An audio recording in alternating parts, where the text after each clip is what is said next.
I want to pick up some comments about my observations of Biden's tardiness. Biden was quite quick in responding, but not quick enough. And don't forget, when people talk about the presidential election, they're talking about a presidential race. And unfortunately, Biden was in church. He missed the point. Just as Bush missed the point when the attack on 9/11 took place.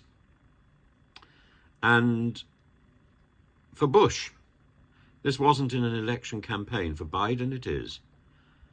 So G. Vega says, I believe your criticism of President Biden is unwarranted. As the president respectfully stated, he could not put out information to the public until he had all the facts. President Biden addressed the American public and the media promptly and avoided feeding them unverified information which the Republicans would have used to criticize him further. If the situation had happened to Biden or any other Democrat, Trump would not have had the maturity or the respect to handle it gracefully, I'm sure, and would have ignited more hostility and violence. President Biden is already facing enough criticism from the media. I entirely agree with you, and I entirely agree that President Biden was measured and charming and thoughtful in his pronouncements about the Trump assassination attempt. But he was nevertheless late.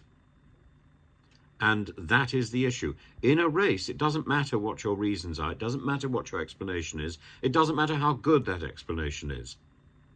The race is won or lost by the finish line and by the impression that is given to the spectators. The impression given to the spectators here, controlled by Trump's brilliant handling of the event, his iconic pose, his call to fight, fight, fight. I'm not saluting Trump in any way other than for his performance, which is faultless at the moment, utterly faultless. And simply from an objective standpoint, I'm not a Trump supporter. Trump has a free pass into the White House now, unless he makes a magnificent mistake. Now, of course, those magnificent mistakes are already hiding in the wings. They're called court cases. We don't know how that's going to play out. But this is a turnaround in that election. And Biden and his team had an opportunity to get ahead of this story. They had minutes to do so, and they failed to take that initiative. That is their failing, and it is a failing.